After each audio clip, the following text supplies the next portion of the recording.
2 basamaklı doğal sayıların en büyüğü 99'dur. 3 basamaklı doğal sayıların en küçüğü de 100'dür diyoruz. Evet, 1, 2 basamaklı 99, 1, 2, 3 basamaklı olan ise 100 sayımız. Birler basamağı, onlar basamağı, yüzler basamağı. 3 basamaklı sayıların en küçüğü 100 demiştik. Şimdi 100'ün üzerinde basamakları görelim.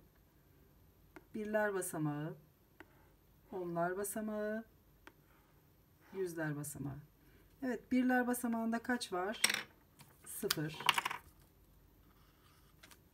Onlar basamağında kaç var? 0.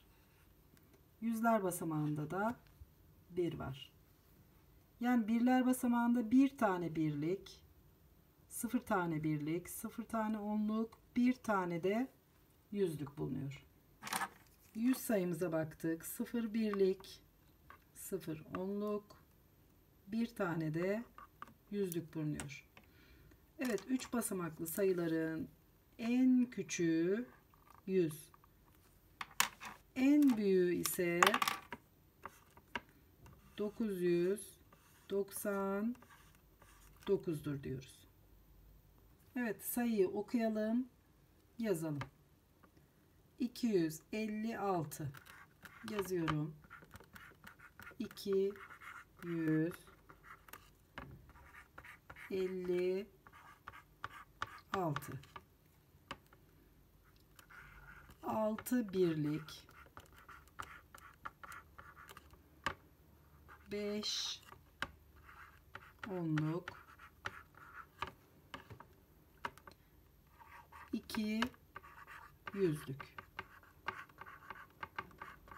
Evet, 256 sayımızda 6 birlik, 5 onluk, 2 tane de yüzlük bulunuyor. İkinci sayımız 382. 382. 2 birlik, 8 onluk, 3 yüzlük.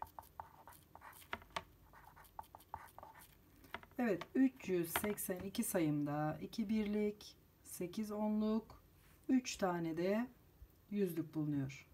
Sayımız 405. Yazalım. 405. Çünkü neden 405? Onlukla ilgili hiçbir şey söylemedik. Çünkü onlar basamağında 0 bulunuyor. O zaman yazıyorum. 5 birlik, 0 onluk, 4 tane de ne bulunuyor? Yüzlük. Evet, sayım kaçmış? 405. 5 birlik, 0 onluk, 4 tane de yüzlükten oluşuyor. Diğer sayımıza bakıyoruz. Birler basamağında 0 var, onlar basamağında 6 var, yüzler basamağında 6 var. Okuyalım sayımızı. 6 100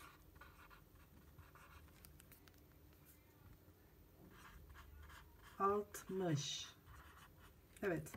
60'tan sonra birler basamağında 1, 2, 3, 4, 5 olmadığı için 660, işte 2, 3, 4, 5 demiyoruz. 660'da kalıyor. Çünkü neden? Birler basamağında 0 bulunuyor. O zaman 0 birlik,